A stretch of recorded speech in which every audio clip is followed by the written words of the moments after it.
सास भी कभी बहू थी का आने वाला ट्विस्ट बहुत ही ज्यादा शॉकिंग होने वाला है। कहानी में आप देख रहे हैं कि अब करण वकील से मिलता है और यह बात नंदिनी को पता चल चुकी है। दरअसल नंदिनी करण को फॉलो कर रही होती है।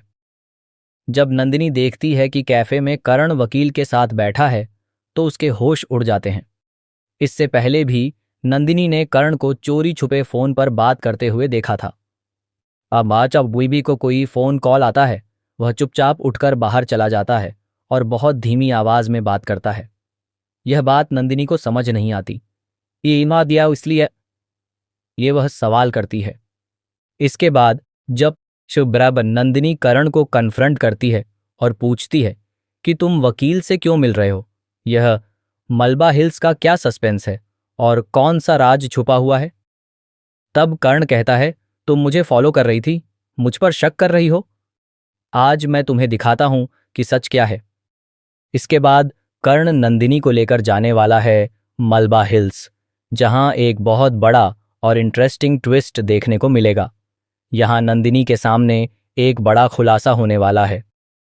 दरअसल तुलसी भी चाहती है कि गौतम इस घर में यानी वीरानी हाउस में वापस लौट आए, लेकिन गौतम तब तक वापस नहीं आएगा जब तक कर्ण वहां नंदिनी के साथ है। और यह तो आप जानते हैं कि नंदिनी की इच्छा है कि वह इसी शहर यानी इंडिया में रहे, बाहर न जाए और अपने बच्चों की परवरिश यहीं करे। लेकिन कर्ण का सारा बिजनेस विदेश में है, इसलिए वह यहाँ आना नहीं चाहता।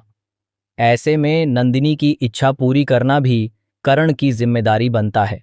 इसी वजह से कर्ण और नंदिनी अलग होने का फैसला कर रहे हैं। उनका डिवोर्स होने जा रहा है। इस खुलासे के बाद नंदिनी और भी ज्यादा गुस्से में है और वह सबके सामने ऐलान करने वाली है कि वह कर्ण के साथ अब और नहीं रह सकती। लेकिन दूसरी तरफ कर्ण बताने वाला है कि उसने वह जगह इसलिए ली है ताकि वह नंदिनी के साथ यहाँ रह सके और शांति निकेतन में गौतम अपनी फैमिली के साथ आराम से रह सके। क्योंकि जब तक कर्ण अपने परिवार के साथ इस घर में रहेगा, गौतम कभी वापस नहीं आएगा। कर्ण और गौतम के बीच हमेशा से अनबन रही है और गलतफहमियां इन दोनों भाइयों को और दूर कर रही हैं। लेकिन अगर कोई इन दोनों के रिश्ते को ठीक कर सकता है तो वह है तुलसी। अलग रहने का मतलब यह नहीं कि रिश्ता खत्म हो जाता है। असली बात यह है कि दूरी के बाद भी प्यार बना रहे।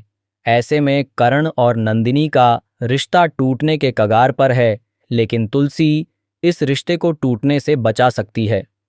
अगर कर्ण यह सब नंदिनी और अपने परिवार के लिए कर रहा है तो यह एक अच्छा फैसला हो सकता है।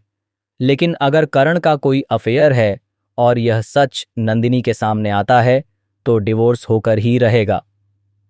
तो दोस्तों, आपको क्या लगता है? क्या कर्ण वाकई धोखेबाज है या वह यह सब नंदिनी के लिए कर रहा है? हमें कमेंट करके ज़रूर बताएं। ऐसे ही टीवी के लेटेस्ट अपडेट्स के लिए चैनल को सब्सक्राइब कर लें।